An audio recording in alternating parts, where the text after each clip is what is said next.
Kaixo guztioi, jarraitzen dugu gasen nahasteekin, laugarren ariketan eta honekoa jartzen du. Bonbona batean hidrogeno eta nitrogenoaren nahaste bat daukagula.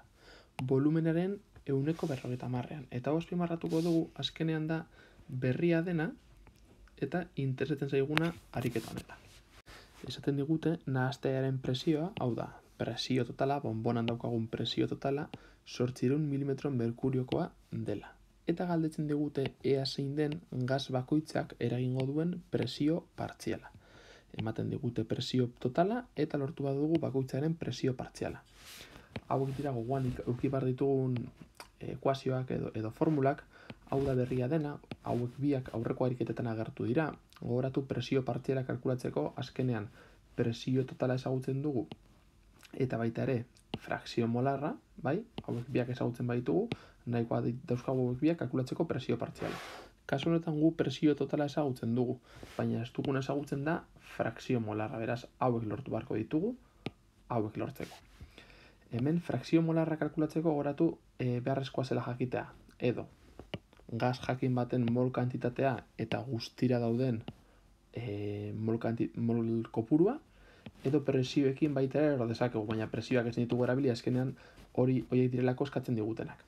Eta esaten digute volumenaren konposizioa dagoela 150ean.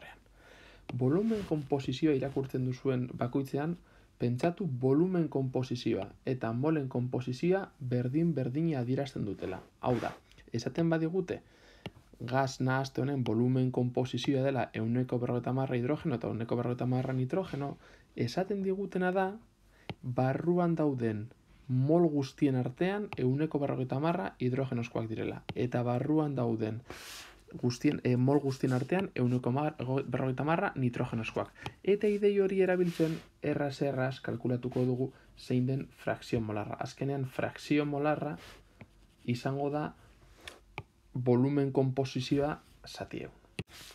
Beraz, hemetik, esan duguna azkenean frakzio molarra adierazten duena zenbat mol ditugun kantitate guztitik eta volumen konposizioa erlazionatzen ditugu oso erraz ehun honekin. Azkenean, hemen 150 ematen badigute, adierazten digutena da frakzio molarra dela 0,5.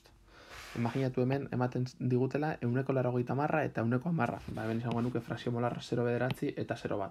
Gogoratu, batzen baditugu frakzio molar guztiak beti lortu behar dugula bat, eta frakzio molarrak beti gongo direla 0 eta 1 bitartean. Beraz, ikusten dugu hauek betetzen dutela. Beraz, ja, kalkulatu dugu bai hidrogenoaren eta bai nitrogenoaren frakzio molarrak eta presio totala ezagutzen dugu. Beraz, bakoitzak sortzen duen presio partziala kalkulatzea izango da hau biderkatzea bakoitzaren frakzio molarrarekin.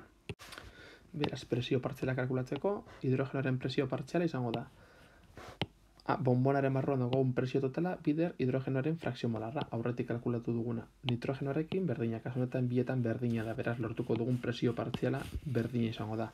Gas bakoitzak bonbon honetan egingo duen presioa izango da osoaren erdia, hau da 400 mm merkurio.